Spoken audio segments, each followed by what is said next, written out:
Good morning, everybody. Thank you so much for joining us and spending your day with us. It really, really means a lot.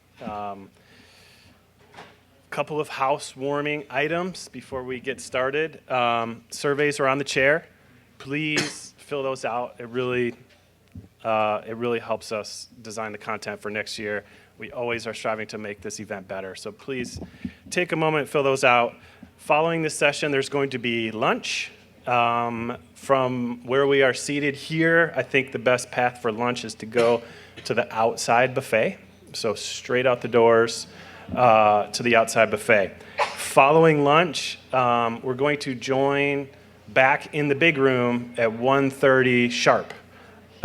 So try to be back in the big room at 1:30. We've got a lot of great content in the afternoon as well. And then finally, with your registration packets, you have these exhibitor passports. So if you get 10 or more things marked off on that, there's a Kindle Fire, there's things that you can win at the wine reception. Could be your day. So this is the regulatory roulette panel. Hopefully you are in the right place. My name's Jeff Carroll. I'm the VP of Compliance at ShipCompliant. I'm one of 3 people that have spoken at every one of our 8 ShipCompliant direct conferences. Jason, myself, and Steve Gross, who is joining us over here in the corner. Steve is not going to prepare any content today. Prepared for the other people. Steve's speaking in the afternoon, but his job is simple, and that is he's going to wait for us to make a mistake. And as soon as we do, he's going to correct us and provide the real answers to your questions. And excuse me for one second, I have to get my sheet.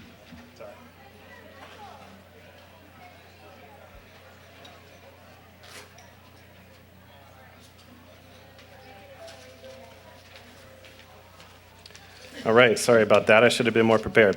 We've got 3 great panelists today, and we're very happy to have a tag team. All of these three are veterans of this conference, and we're happy to have all of them back. We have a tag team today from the California ABC, and Matthew Botting is general. Matt, are you going first? Yeah. Okay. Matthew Botting is General Counsel of ABC since 2008, when his second stint with ABC began. Botting has over 16 years of state government legal experience. We're really happy to have our good friend Matthew Botting back with us today. Not yet. I'm going to introduce everybody, and then I'm going to hand it over to Matt. Lori Ajax is here with us once again. Lori is a member of ABC's executive management team and is assigned to the department's headquarters office, where she oversees several statewide programs. Lori has been employed with ABC for over 16 years, and we're happy to have her back.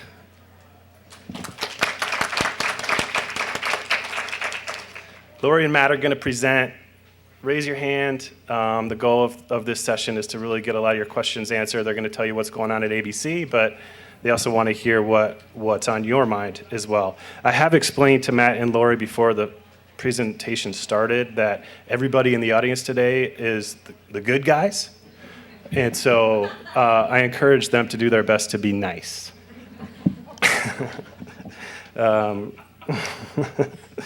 Carrie Green. Yeah, it's worth a try. Carrie Green is an attorney with the firm Davis, Wright, and Tremaine, where he counsels wineries, breweries, distilleries, and food suppliers on a wide range of regulatory and government policy matters at the state, local, federal, and international levels. Prior to joining DWT, Carrie was a chief operating officer and general counsel at Wine America, where he advocated for the interests of American wineries at all levels of government. Please join me in welcoming all 3 of our esteemed panelists today. All right. With that, I'm going to turn it over to Matthew Botting from California ABC. Thank you. Well, what we're going to talk about today has absolutely nothing to do with direct-to-consumer shipping or anything like that, so welcome. You have all spun the roulette wheel and landed on 00 by being here. We're going to collect names and addresses, and you'll probably hear from us later on.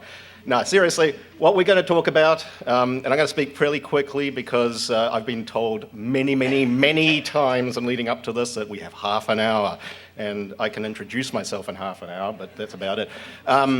So I'm going to move through this quickly. We're going to talk about a couple of different things that are going on, some new statutory provisions. I'm going to deal with that, and then Laurie's going to be talking about some of the do's and don'ts of what wineries can do and don't do. So I'm going to talk about the new rules for contests and sweepstakes and also autographing events. If you have nothing to do with that, you're in the wrong place. So here we go. All right, so what's happened is beginning January 1st this year, we had a couple of new provisions put into place by the legislature that authorize certain licensees, including wineries, to now conduct contests and to sponsor and conduct sweepstakes. So there is a difference because one you can conduct and one you can both conduct and sponsor. Conduct, of course, means you do it yourself. Sponsor means someone else is doing it and you're participating in some way with that. And there's a specific reason for that, which I'll talk about at some point. In fact, it's on my slide right now, because sponsorship of contests was always allowed under Rule 106. It has to be a bona fide amateur professional organization established for the activities involved, and you can give money to them. And there are reasons why that remains in place and why you can't do them yourself. So here's a contest definition. Everyone knows what a contest is, but if you don't hold a contest that falls within this definition, then you're in violation of the new law. Same thing with sweepstakes. It pretty much describes what you'd anticipate with a contest and sweepstakes. Now, most of you are familiar with limitations on giveaways. $1 consumer advertising specialty for wineries. There are no limits on contests or sweepstakes, so knock your socks off. Good luck with that. However, here are the limitations. Okay, no one under 21 can enter, and that's why you can still sponsor contests conducted by someone else. Because think about all the running races, golf tournaments, and so forth, where people under the age of 21 have participated. Imagine what would happen if all of a sudden those, no one under 21 can even enter them anymore. So that wouldn't work very well. So that's why you can conduct contests. I'm sorry, you can sponsor contests, but you can't conduct them yourself, or one or the other. Where there's 20, you know what I mean. If you conduct it yourself, no one under 21 can enter. That's it. Okay, you can't make people buy alcohol. That's key. Can't make them buy alcohol. It can't involve drinking games or anything like that. So keep it simple. Can't use bottle tops, things like that, corks, whatever, to enter the contest or sweepstakes, because guess what? In order to get that entry form, you have to buy the product. We think of these things. But you can use a neck hanger. Because most people, like me, walk into a supermarket, see a neck hanger and go, ooh, that looks good, and just take it off. So that's removable. You can also use electronic things, scanners, QR codes, things like that, stuff that does not require the purchase of the product. And you have to offer an alternative means of entry. And there's a key that does not require a visit to a licensed premises because you don't want to give something of value to the retailer. Your entry forms also have to clearly state there's no purchase of alcohol required. You can conduct your contest at your wineries, but not at your duplicate tasting rooms. And prizes can't include alcohol. And finally, you can't conduct it on a retail premises. Okay, now I've got a question for all of you. Who knows what a retail premises is? Yeah. Really? Seriously? I've got one hand? 7-Eleven is a retail premises. Bevmo's a retail premises. Your local bar or restaurant is a retail premises. Now, what happens if your local bar or restaurant gets a catering authorization and is the caterer at an event over at, let's just say, the Napa Fairgrounds? Napa Fairgrounds now all of a sudden become a retail premises. So that means what? Can't conduct your contest or sweepstakes there, right? I see blank faces. What happens if a non-profit organization gets a one-day license and you come down to help them out with their tasting event? That premises is now a retail premise. So once again, you cannot conduct your contest or sweepstakes there. These are keys, because we've seen it happen already. This law has been in effect, what, 6 months? We've already seen violations in this area. First question of the day, yes? Ooh, you'll want to do stuff on federal grounds, don't you? Because we don't regulate what happens on federal property. We do not issue licenses on federal property. We don't go in there unless the feds ask us to do anything, typically. So, you know, I'm not going to tell you you're going to get away with it, but if it gets really bad, we'll figure out a way to crush you. Okay, here's what I was talking about before about Rule 106, because you've always been able to do this, at least since I've been around. You can continue to do it, but you have to follow the rules. If you're sponsoring a contest, again, something like, think golf tournament, think a running race, something like that, where the outfit or the organization conducting it is a bona fide amateur or professional organization established for the encouragement of the activities involved. So you can't make it, as part of your sponsorship deal, you can't make it exclusive that they sell your product. You can only give them money. You can give all your consumer advertising specialties away, which cost how much to you? $1, and have to have brand advertising on them. And the entry into the event shall not be conditioned upon the purchase of your product. Very simple. That's always been the rule. Okay, autographing events. Often known as bottle signing. Why the heck did we need this? You ask. Because I've been asking that ever since it was proposed. Because here's the simple rule. You know, and this is what we've heard from the wine industry throughout this whole thing, is it's like, well, what if someone turns up to my winery and asks, and the winemaker happens to be there, it's Francis Ford Coppola, whatever, or someone else who's famous within the industry, and they say, oh, wow, can you sign my bottle? Do we care? No. Come on, let's get realistic. But what has happened, and what caused this, was some companies were either hiring celebrities or the celebrity was involved in the ownership of the brand, something like that, and then they advertise they're going to be at a retail premise at such and such time, and they'll be signing bottles of their product. So what happened? Well, first of all, you've got a manufacturer advertising a retailer, a thing of value. You've got a celebrity autograph on a product that now has secondary value. So that's potentially a premium gift or free goods given to the consumer. And just to put that in context, what we've actually seen is Dan Aykroyd. He is involved in Crystal Head vodka, and he foolishly conducted one of these activities in Sacramento. So as we're all driving to work and we hear, hey, I'm going to be at BevMo and blah, blah, blah. And it's like, what, really? Seriously? And so, of course, we turn up and get our bottle of Crystal Head vodka that if you go on eBay and search for it or Google it, you'll see people offering these things. They cost like $45 a bottle. People are trying to sell them for $200 a bottle. Now, whether or not anyone's buying that, I don't know, but what it shows is that there's significant value in that autograph, not to mention the fact that it encourages non-licensees to sell alcohol, which is a bad thing. And then finally, because he was putting autographs, and these events typically are putting autographs on, it's tied specifically to the bottle of the product, it requires a purchase of alcohol, which is generally a bad thing to encourage. So there you go, that's why it became necessary.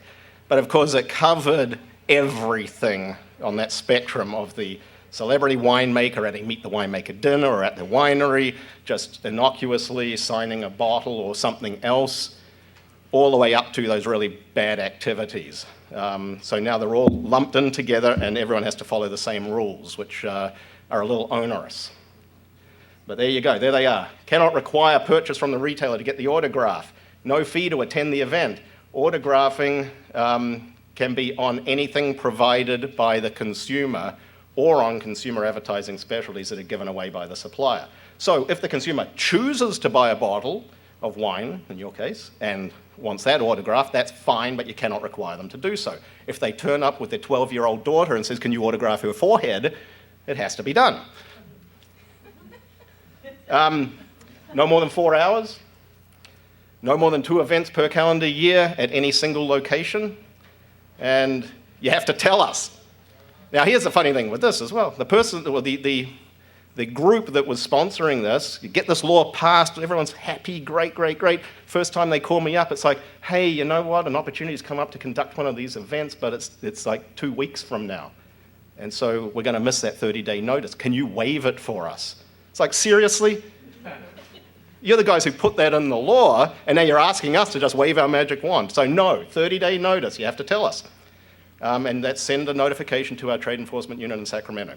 And then you have to maintain records that show that you're actually complying with everything.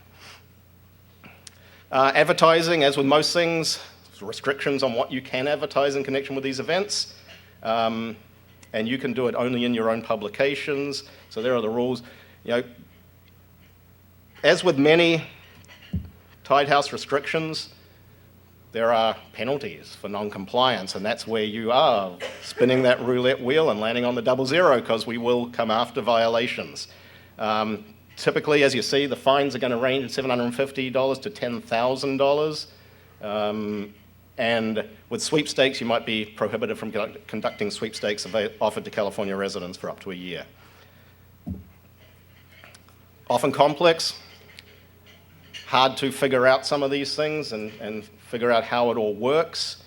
So you need to make sure that you review everything. Now, here's one thing with the autographing events that I didn't touch on. Right now, you can only do those at off-sale retail locations.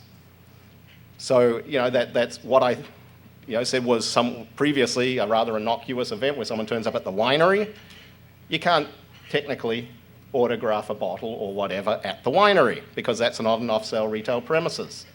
You do a meet the winemaker dinner at an on-sale retail premises, and someone comes up, hey, can you sign my bottle? It's like, technically, it's not authorized because the statute doesn't cover it. Now, again, this is why I was scratching my head as to why this stuff was necessary, because you have such a huge range of things, and there was a lot of it that was not a regulatory issue for us. Could we have made a case? Yeah, we can make a case on almost anything, but really it wasn't the problem. It's when people started doing problematic activities that we started clamping down on it, and then we end up with a law that took 99% of stuff that was happening that we didn't really have too many problems with, and now make it all illegal. So when we talk about these things, if someone asks us, can I do this? Well, the law doesn't allow for it, so we can't tell you it's okay to do it. Read between the lines. But we have issued a couple of advisories. Anyone been to our website? There's a lot of information there, a lot of good resources. Here's how you find our industry advisories on the home page. Click on that, takes you to this. And there's a couple of advisories there, plus some older stuff you also might want to read, because it still applies. So there you go. That's what it looks like. Very pretty. It pretty much says what the law says, because anything else, people tend to sue us for underground regulations and that sort of silliness. So, read the law, read our advisory, and they look very similar, even use the same words in many parts. But it just explains it all. All right, I'm going to hand it over to Laurie now. I think I came in under time.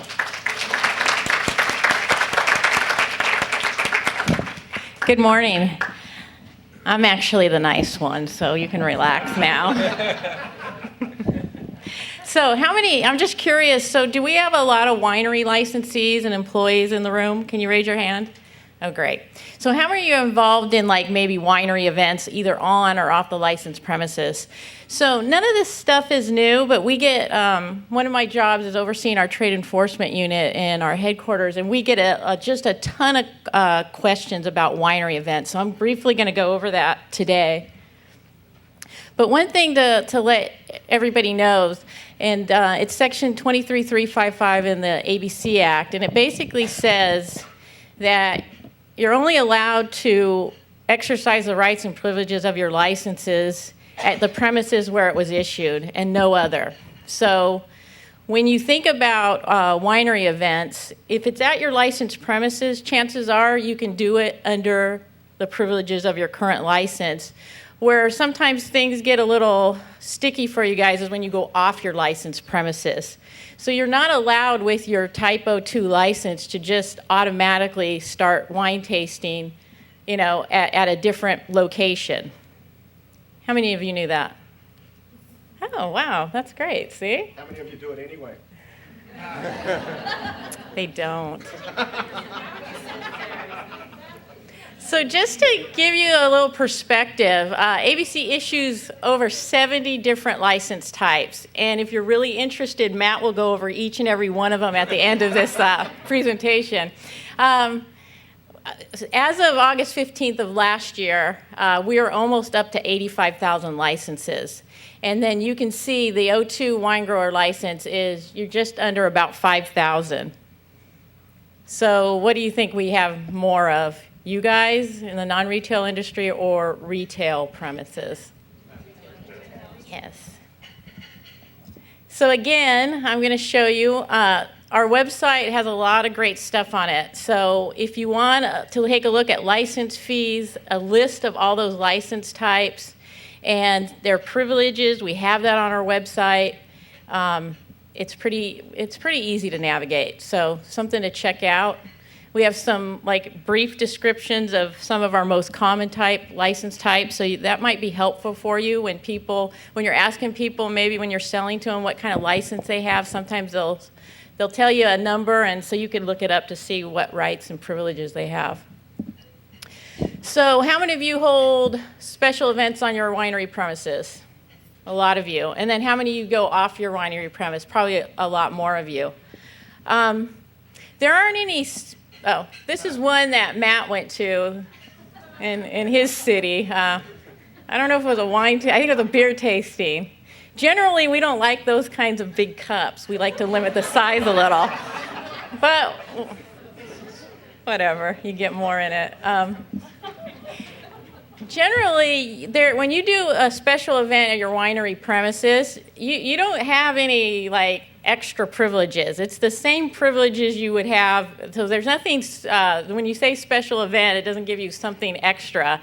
And what we sometimes find, but we know it's not happening here. So these are for all those other guys out there, because I know you guys aren't doing this, but we have some wineries that they want to do an event off their premises and they know they can't do it, so they're going to find a one-day license charitable nonprofit, and they say, hey, we want you to conduct this event for us. So that doesn't make it okay. So if you can't do it directly, you shouldn't be doing it indirectly through a nonprofit.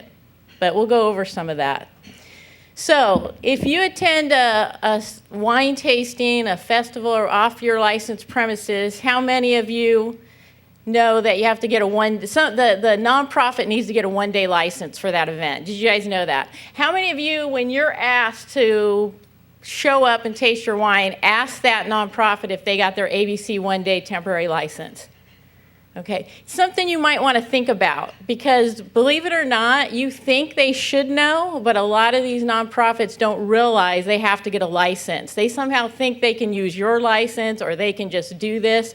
They don't realize that. So what we would like, if you guys are out there just saying, hey, where's your one-day license, that's going to trigger them to come into our office to get it. So that helps everybody keep in compliance. So before you donate, so some of you may not go to wine taste, but they're going to also be asked to donate wine. I bet you that happens all the time. So also, you want to know what they're doing with that wine. If they're using it to sell at a one-day event, then they need a nonprofit. Even if you're not going to be there, just to donate it, you should check to make sure they have a license. So you know if it's a charitable nonprofit organization, you can donate wine. You can go to the event, you can sell your wine to the nonprofit, and then of course usually the nonprofit is then selling the wine. And then you can also assist that nonprofit with pouring or whatever needs they have. This one part you want to remember is if it's not a one-day license, if it's a catering permit, what kind of license is that? It's a retail license. So sometimes what will trip you guys up is you think, and this is if you didn't ask, you think you're going to an event where there's been a temporary nonprofit license issued, but it's actually a catering permit that was obtained by a retail license. Then all this stuff I just told you goes out the window. None of it applies. Once we have a retail premises, you can't donate. You can't provide services. So it's really important to know what kind of license they're operating under. Because any service you provide can't benefit that retail license. Can a nonprofit get a special day permit for an event that occurs on a retail premise? Yes, if that retail premises surrenders their license, and usually it's going to be in a certain portion of like a banquet room or something. And they'll have both their nonprofit and the surrender. It's a one-page form that the licensee fills out. So wine festival, nothing changes usually. Wine festival, same rules apply to special events. So they have to get a one-day license. Everything stays the same.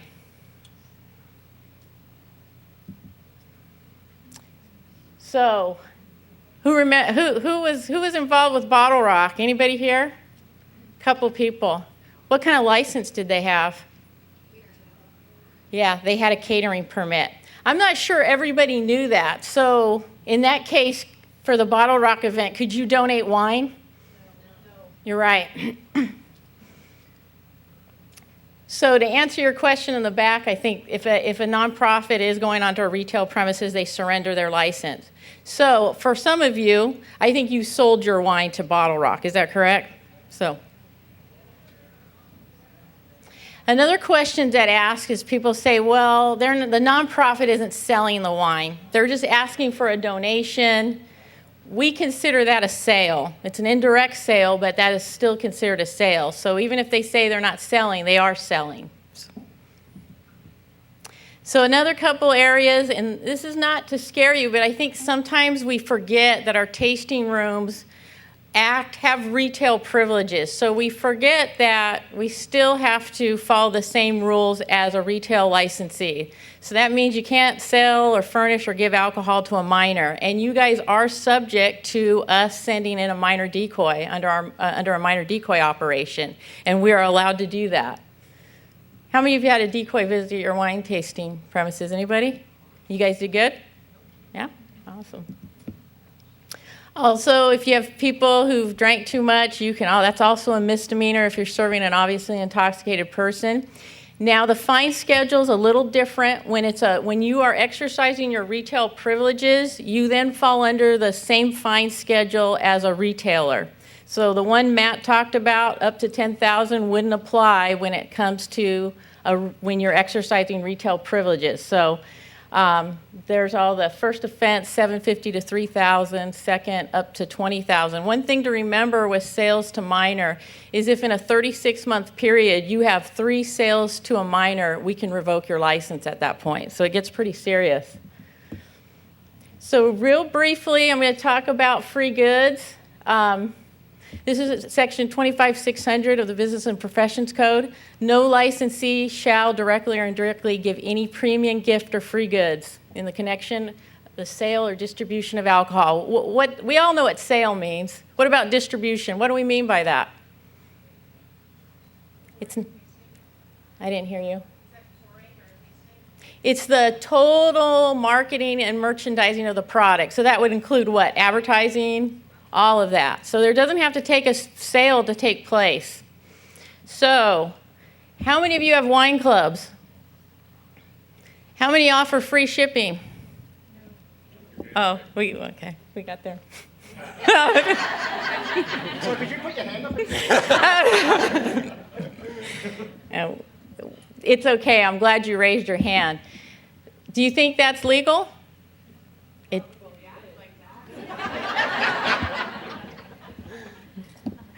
It isn't, but we have a ton of wineries that offer free shipping. One, it requires a purchase, and then you get something free. So what could you do instead? The second one, shipping included in the purchase price. See, I'm giving you all these trade secrets right here. Write that one down. That's okay, because you're not offering it for free. Because when you tell us something's free, we believe you, see? Free gift with purchase, can't do that. So those of you that are offering those corkscrews and everything else, can't do that. Buy one, get one free. Discount, can you discount? Do we regulate the price you sell your wine? You're right. So when you see, everybody asks us this. Bev, what? When's it coming? When's what coming? Oh no, we don't want to do it. We don't want. I don't want nothing to do. Maybe he does, but I don't. We got out of that business a long time ago, except for we still have it for beer, and we don't want that one either. We get a ton of questions about beverages and more. Buy one, get one for 5 cents. That drives people nuts. They can't do it. Can they do it? What if they said a penny? Can they do it? You're absolutely right. Yeah, you guys are good. Another thing we get all the time is people don't think you can return wine or alcohol. You can. It can be exchanged or refund. The key is it's a dissatisfied customer. If they're not dissatisfied, then you can't return it. So you guys can work that out, I'm sure. What about replacement wine? It's shipped, it got broken. We're going to send you a bottle to replace that. That's a dissatisfied customer, I'd say, right? So that's low. But that's not a return. They're not returning it. But no, but it's a free good in the sense that they're not paying for it, but they've already paid for it. We would be okay with it unless we saw that every month you were replacing a case of wine for someone. Then we might ask a couple of questions. But yeah, I would say that if something was wrong with the wine and they got it in a state that wasn't drinkable, then that's a dissatisfied customer. Now, the only one of the exceptions to this, and Matt already touched on it, you can give away consumer advertising and specialties to the consumers. So if you want to give away like a corkscrew or something like that, when we say brand identified, what do we mean? It's going to have your logo, your name on it, and the cost to you can't be more than $1. So not the retail cost, what it cost you to get that item. So here's some department contacts just to let you know. For the Napa, Sonoma area, we have our Santa Rosa district office, and they handle all of our licensing and enforcement for, I think, 5 counties. Headquarters Trade Enforcement Unit, we are the ones that investigate any violations with our non-retail industry. That would include the manufacturers and the wholesalers and the importers. We also answer a ton of questions from you guys, because a lot of times when you call the district office and you have a question about promotions or what you can and can't do, sometimes they don't have the same expertise because they're not dealing with this on a daily basis like we are. So there's my number, my email address, and of course all of our district offices, addresses, and phone numbers are all listed on our website. So that's it. Thank you.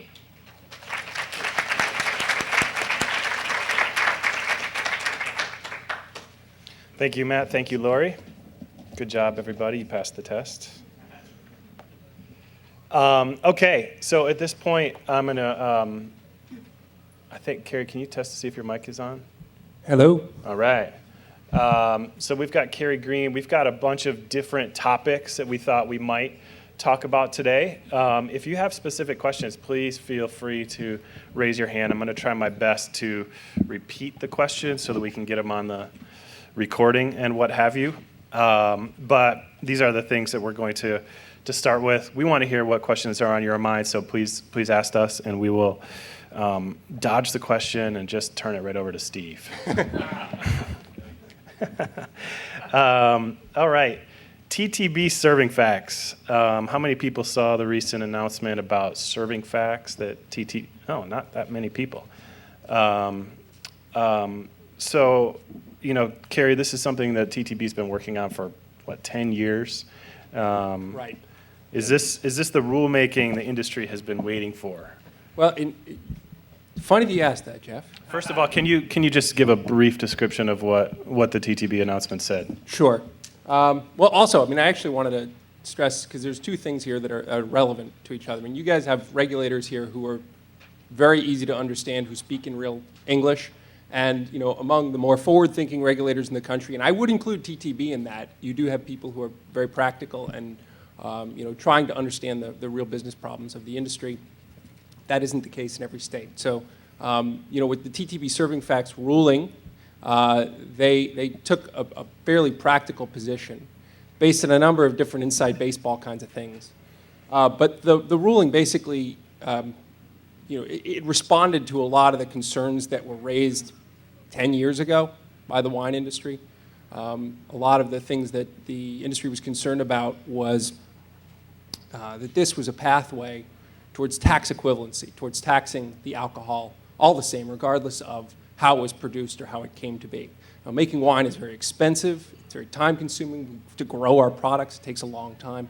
There's historical differences also for why taxes are different, but we didn't want to see, the industry didn't want to see serving facts be a foot in the door on equivalency. And in a lot of ways, I don't think that the TTB serving facts ruling does that. It is a voluntary standard for now, and it allows you to put alcohol facts about the product. And you know, it requires the disclosure, it allows the disclosure of you know, certain nutritional information, calories, carbohydrates, proteins, and then also the alcohol content.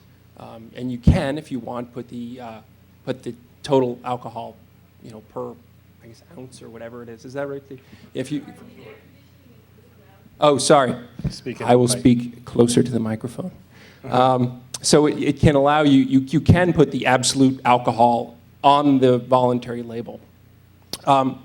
Whether or not this is the rulemaking that we've been waiting for since 2007, TTB repeats 8 times, at least, in this ruling, this is not the rulemaking that we talked about in 2007, and you should be still awaiting that rulemaking.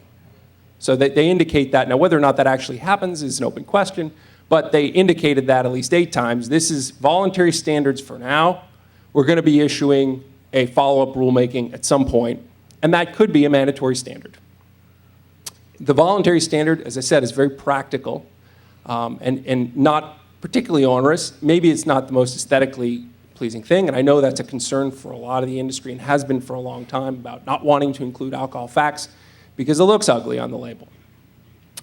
So I understand that that is a concern, and it will probably remain a concern. We'll find out what the rulemaking ultimately looks like from TTB. The COLA changes. The other thing that TTB has been doing, and a lot of it has been voluntary, they're not requiring COLA approvals on the alcohol facts. If you decide you want to include it, if you fit the form, you don't have to send in and get a new COLA. And TTB has been taking this stand on a number of fronts recently. And part of it is by necessity. I mean, this is, you know, I know that the COLA approval process has been very frustrating to a lot of wineries. It's long delays, and you have to plan well in advance. Now, the thing is, human nature being what it is, anytime TTB tells people it's going to be slow, they get a whole new stack of new labels.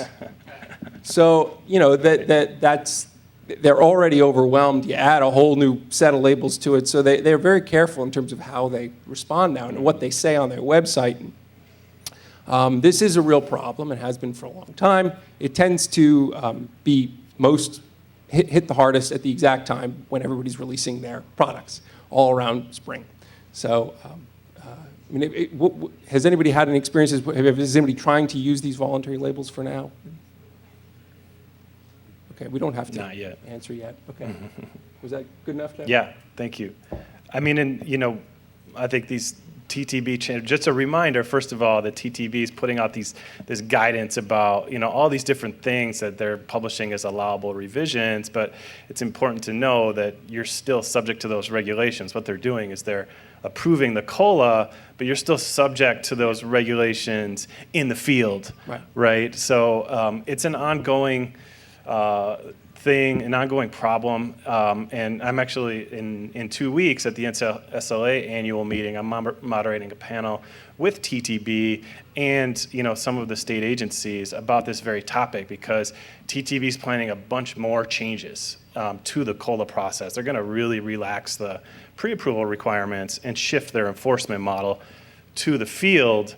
And so that's going to actually have kind of a dramatic impact on these state agencies who basically look at the COLA as kind of a shortcut, right? If they know that TTB's reviewed all these different things, then it makes their job a lot easier when they're doing their state label approval. So all of a sudden, if TTB is really not doing anything on the COLA pre-approval step, that shifts the problem to the states, and you don't want to have 50 states that are reviewing labels. So we're gonna keep you in the loop on that, but it's kind of this ongoing issue that we're monitoring. Well, and one of the things, Matt brought this up before, about the statute ties regulators' hands. It ties TTB's hands too in this case. The statute governs and requires COLA approvals. They can't get away completely from doing this, but they have. Jeff's right. Their tendency has been to try to find this, how much can we get away with and still comply with the statute?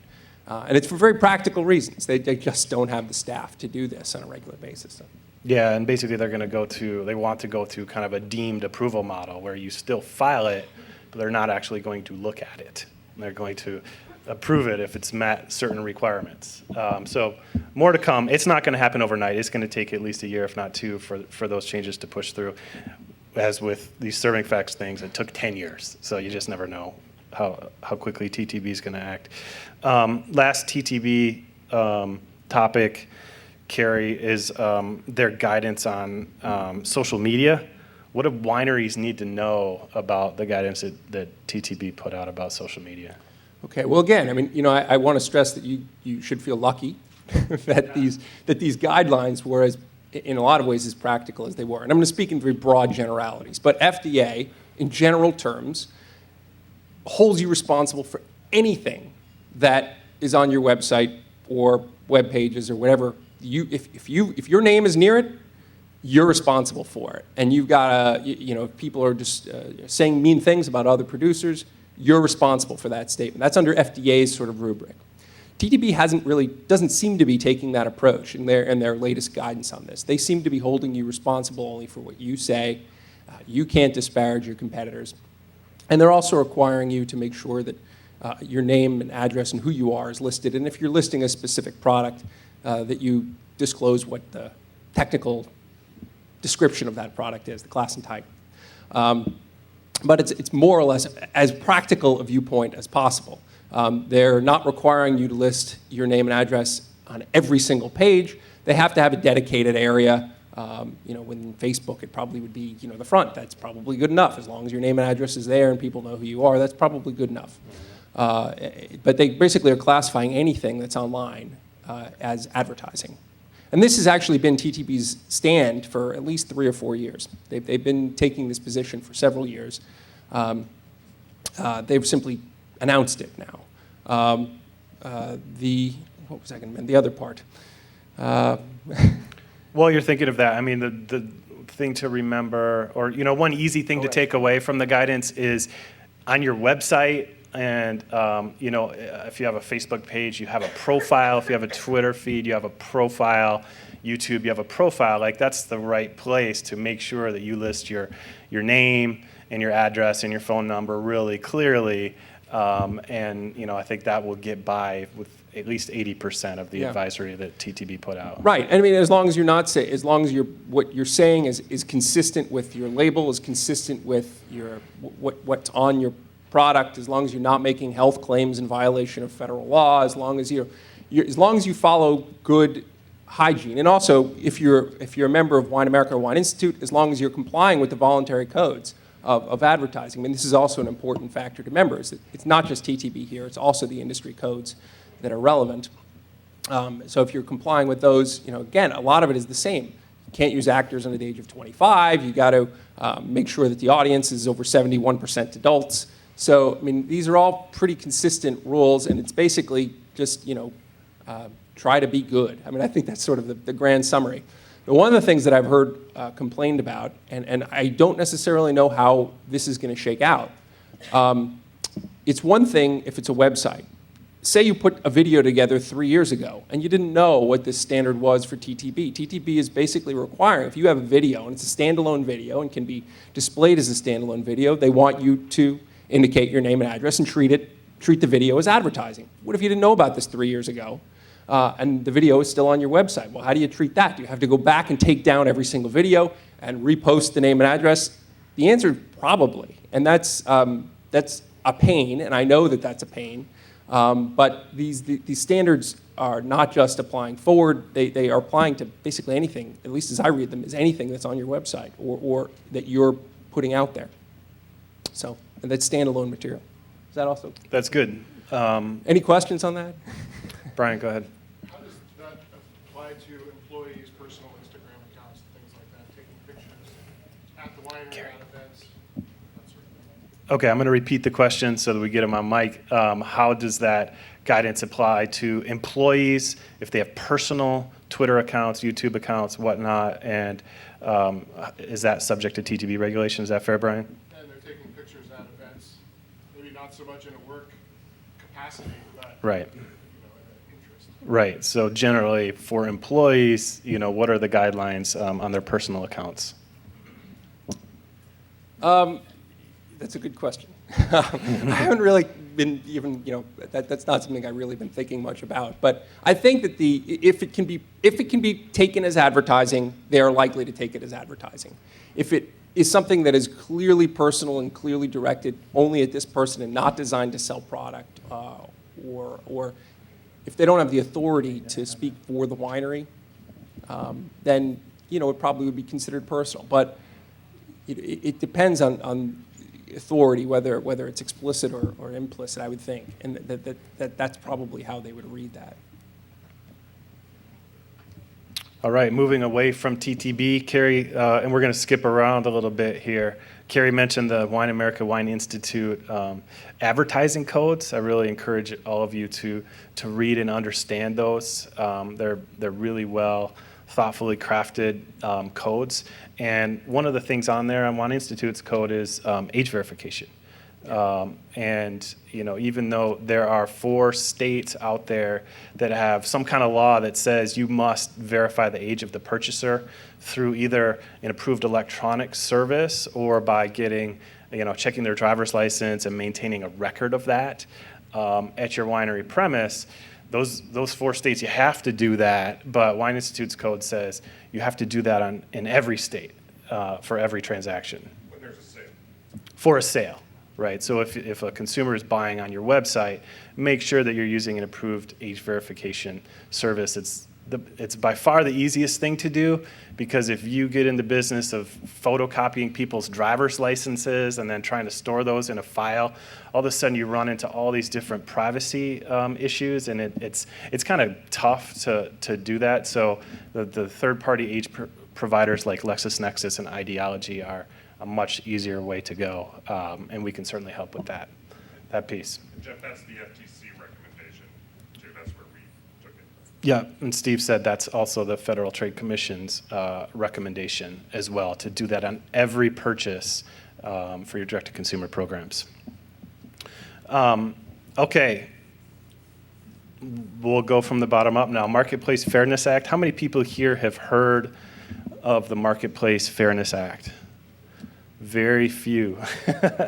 So this is a bill that has gone through, is going through Congress as we speak. It actually passed the Senate and is, I don't think they've really started debate in the House at this point in time, but it does certainly have some momentum. And basically what this would do is it would give each state the ability to collect taxes from what are called remote sellers. So this is an attempt to close a lot of the loopholes that people have been getting away with, like with Amazon and with eBay, where no sales tax is being collected. This is going to give the states tools, if they opt into this act, it will give them the tools to collect sales tax. We took a close look at this bill, and suffice it to say, it's passed through the Senate. You don't know what's going to come out of the House. It's going to probably be pretty ugly. Obama has said he would sign it if it makes it through the House, but it's subject to change. As it stands now, there's an exemption if you're doing less than $1 million in remote sales.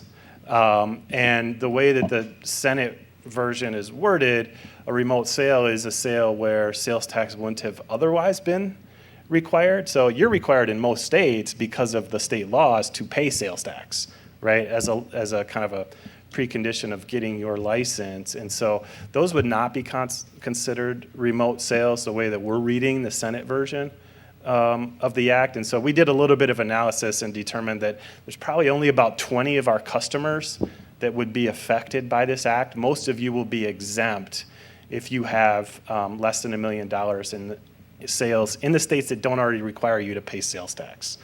And I think Jeff has a really good piece on this on the ShipCompliant blog. So yeah, we wrote a blog piece on that. So it's just wanted to kind of give you a heads up on that. We'll be monitoring that closely. That's going to be a big deal for a lot of companies and other industries.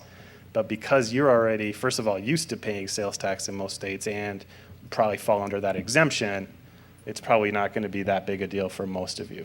yeah, but Amazon is in support of the bill. eBay has been opposing it, so that's one of the things to be aware of. Yeah. Yeah. That's just politics. So. Okay. Any questions on that? Yes, please. I have a two-part question. First off, is this act going to have any effect on Nexus for state? The way that this, Definition? yeah, the question is, will the act have any effect on wineries' nexus status with the states? And the way, again, subject to change in the House, but the way that we're reading the Senate version, no, it really wouldn't affect you, especially if you fall under the exemption. It would not change your status in any of the states that you're shipping to. And the second part of my question is there going to be anybody actually verifying the amounts that are being collected?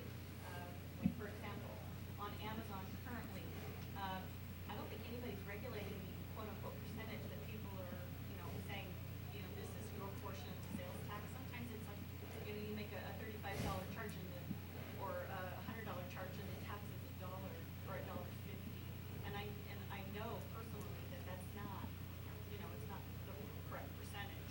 So is there anybody monitoring? Okay, so the question is, anybody out there monitoring the, I guess on the federal level, like how much tax, or if this bill was enacted, how much tax would be collected?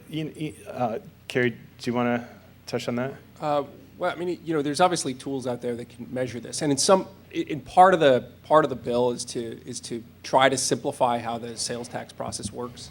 And ultimately, again, I mean, this is not something that will affect the industry that much. I mean, we already pay taxes. You're still going to have to pay taxes whether this passes or not on your direct shipping. But what it could do, and what it could be helpful with, is streamlining how those taxes get paid and streamlining the rate structures, so they're not quite as complicated. But yeah, I mean, it's a complicated system. Annie, you.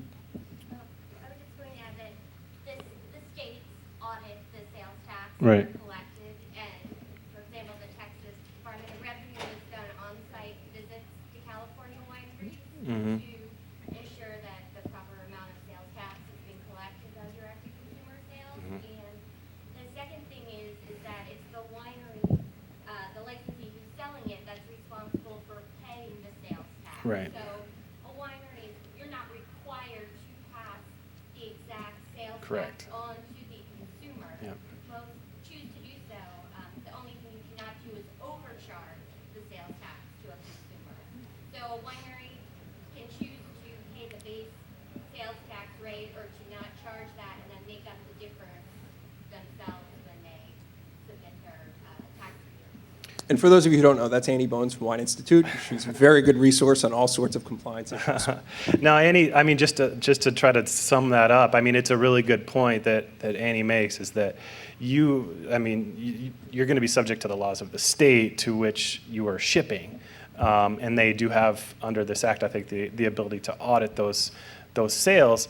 And you're not required to, it's not about the collection, right? You're not required to collect sales tax from the customer. What you're required to do is remit sales tax. So if you want those to match, which most good business people want those numbers to match so that you're not eating the difference, then you collect the appropriate amount from the customer. The one thing that you want to be careful about is not over collecting. So if I live in a district or a sales tax jurisdiction that has a rate of 7%, and you're taking a shortcut in my state and collecting 8%, which is like the average, that's a problem that you're over collecting from me. So if you're going to simplify things and collect like a single sales tax rate across an entire state, for example, you really have to set it to that lowest level so that you're not going to be over collecting from anybody.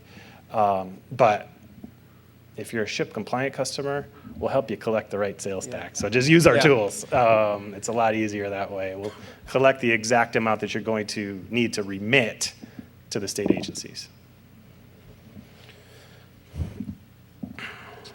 Good questions, thank you. Fulfillment house. Okay, fulfillment houses and carrier licenses. This may be something Steve might want to jump in on. We're seeing a trend in a lot of state laws that have been enacted recently where they're creating licenses for fulfillment locations, which is like a Type 14 warehouse in California, and for example, and for the common carriers for FedEx and UPS. Examples: New Hampshire, Virginia, Montana, Nebraska, and North Dakota, all with recent law changes. So, something to be aware of. And the question to you, Carrie, is that important? Why is that happening? Well, I mean, I think in general, this actually will tie together to some degree with the third-party marketing issue. I mean, as the market has changed, and it's changed in pretty dramatic ways over the last decade, there's a process of catching up. The law has to catch up to where the market has evolved. And you want to make sure, we ultimately want to make sure, I think as an industry, it's in our interest to make sure that what we're doing is that people who are overseeing this are comfortable with the way things are going. And occasionally that will be licensing. Occasionally it'll just be, a handshake. But it'll depend probably state to state in terms of what the regulators are like and what their comfort levels are. Is that pretty good? Yeah. So just something to be aware of, like in several of these states, like in Virginia, for example, they're asking you, or they're asking the fulfillment house to identify which licensees they're going to be shipping on behalf of. So if you are using a third-party fulfillment warehouse, which is pretty common, how many people use a third-party warehouse to do their shipping? Yeah, I mean, it's pretty common, especially around here. We'll just kind of pay attention to some of these state law changes. We'll obviously keep you updated on our blog and such to make sure that you and they, the fulfillment house and the carrier, are complying with all of these new license requirements. USPS, Carrie, we've read a lot about them and their struggles recently. Well, one of the things that they've been wanting to do, the Postal Service, is to ship wine. And there's at least 3 bills sitting in, I think, the House, maybe one in the Senate, but that are sitting out there, and they would largely make USPS subject to state carrier requirements. So it would treat them essentially as a FedEx or UPS. Whether or not USPS could make a go of this, it's an open question. I don't know if many of you would end up using them. To some degree, they could become contract with FedEx and UPS to do rural delivery in routes and areas where USPS has delivery, but maybe FedEx and UPS don't.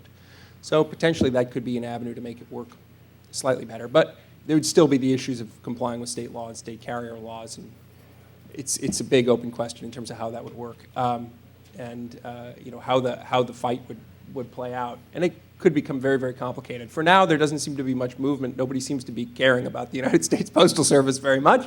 But, that could certainly change. And that's something that I know has been keen interest to trade associations.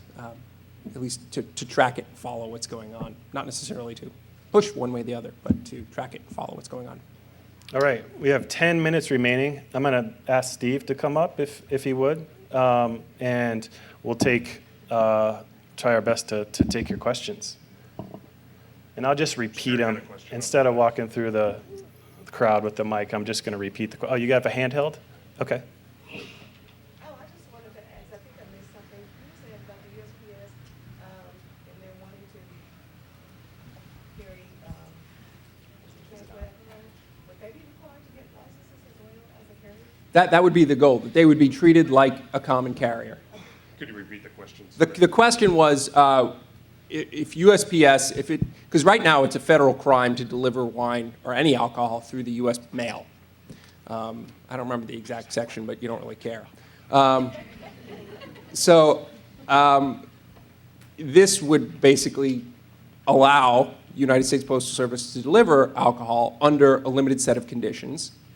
And one of the main conditions would be that they comply with state law, and that would include state licensing laws and any other requirements that common carriers are subject to.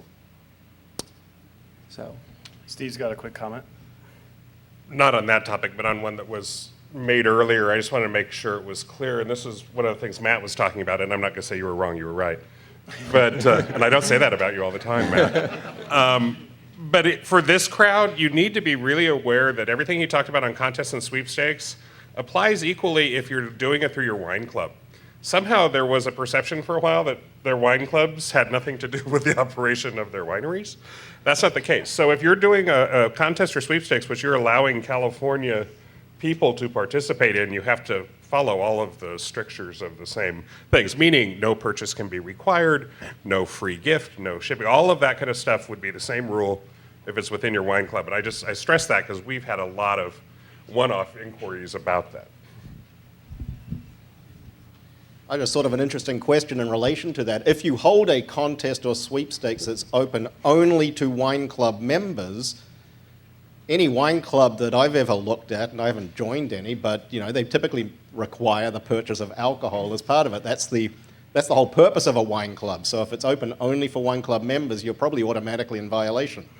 Well, to that end, we've said you have to have another way for people to be able to win that other than being just a member of your club. And I think that's the way you have to look at these. So it's just be careful in that area too. Okay. Any questions? All right, I'm going to bring the mic around now. Like Phil Donahue. yeah, exactly. Yeah, say Phil, I mean. Sweet. Well, in terms of states changing their laws, like Montana now no longer needs the concierge licensing and stuff like that, I was wondering if you guys had any updated information on Massachusetts. I'm going to be covering that in my presentation at 1:30. Steve is going to do a state-by-state rundown of legislative issues right at 1:30 following lunch. So get back from lunch quickly and get the update. Massachusetts, Pennsylvania, lots of stuff going on. Making a donation to a nonprofit for a silent auction, is there a problem with that? No problem, but there is an auction license that one day has to purchase. It's an extra license on top of that one day. It's a $100 fee, so something to think about. A lot of them don't realize they have to get it either. Carol. If you're pouring at a nonprofit event which has a one-day license, can you also get a license to sell at the same event? Yes, you can. I'm trying to think. It's not 85, 81, something like, see? He can tell you at the end. It's in the 80s, but you can get a license as a wine grower, but it can't be part of that event. It has to be sort of outside of that event, and it's a separate area where you can sell your wine to go. So it wouldn't be in the same footprint of the one-day license. It should be a separate area, so you can't be at the one-day booth pouring your wine and then also selling it to go. But usually you can work it out with the one day to have an area where you can do that. There you go. Okay. Well, okay. I don't know if I like that, but something a little bit more formal than that, maybe. We have time for like one or two more questions.